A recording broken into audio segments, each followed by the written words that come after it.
I was thinking about why it's important to slow down and do things as mindfully and as deliberately as possible, with careful attention paid to whatever it is that we're spending our time doing, however mundane that task might be. And the comparison that I found very helpful actually is drawn from bodybuilding, where if you look at the distinction between training for power and training for muscular hypertrophy and growth, the difference is in efficiency. So when you're looking at an athlete who is training to move the most amount of weight in the most efficient and explosive way, they're usually doing that in a very quick, sudden, explosive, and technically proficient and efficient way. So an example of that, if you want to look it up online, would be an Olympic lift. You can look at a series of Olympic lifts with a barbell, and you can see an example of somebody moving an enormous amount of weight very quickly.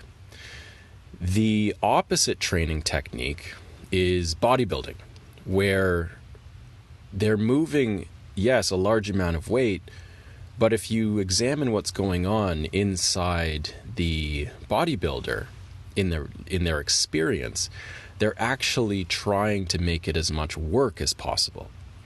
They're optimizing their effort for maximum muscular, we'll say, wear and tear, in order for that muscle to be broken down, and then for the body to adapt and recruit resources for the construction of new muscle fiber and tissue. And so they gain size, they gain mass, they gain the aesthetic improvements to their physical appearance that that's what they're looking for. Now, when it comes to attention and training our minds, it seems to me that a lot of us through our day-to-day lives are training for efficiency and essentially power. Like, we want to use our minds as powerfully, as quickly as possible. We want to be able to move tasks,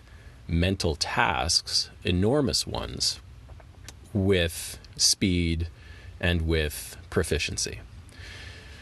But when it comes to spirituality, when it comes to happiness, when it comes to developing a practice of being able to really immerse ourselves in our experience and in our moment, it can be much more useful to practice as though a bodybuilder does, where it's okay to have a strenuous experience mentally where we're applying such deliberate attention to a mundane task like drinking from a cup of coffee, and just investing all of that cognitive energy in the minutia of the stimulating bits of information that are coming in through our senses, and just trying as much as possible to cast that net over the whole experience in such a way as our capacity for attentive effort, our capacity to pay attention improves. And I imagine that a similar effect happens in our brains as it would if we were to train for bodybuilding and muscular growth, in that by slowing down and by applying our effort, mental effort, almost straining mentally to just really pay as much attention as we can, as carefully as we can. And it can feel very effortful, and that's okay. I feel as though we're probably myelinating and reinforcing pathways in our brains involved in the careful scrutiny of our day-to-day experience. Why is that useful? Great question. The reason it's useful is because our brains are ever more efficient at abbreviating our experience.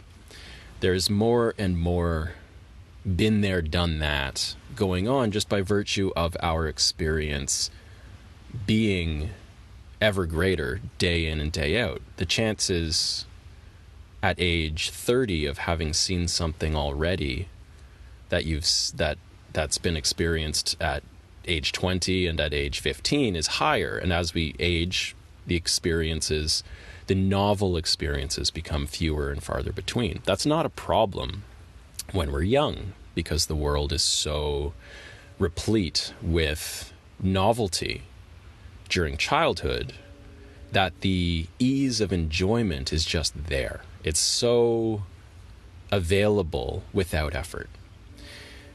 But the part that's valuable as adults is that we can carefully examine our experience and realize that we haven't actually seen what we think we've already seen in the same cup of coffee or in the same sunset that we see from our bedroom window every night. It's a different sunset. It's a different cup of coffee. And on some level, it's even a different cup. If you leave a coffee cup long enough, the molecular structure of that cup does change through wear and tear and use. The character and nature and appearance of that cup changes over time. A brand new coffee cup is different than a 10-year-old cup that's been through the dishwasher hundreds of times. And these subtleties are important because they give a brightness to our experience when noticed. And in the absence of noticing the freshness of experience, at least for me, a dullness descends, a monotony descends.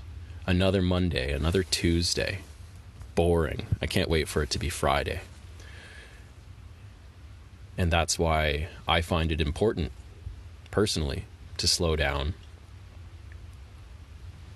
and to develop, even though it might feel strenuous, laborious, tedious, to develop careful attention.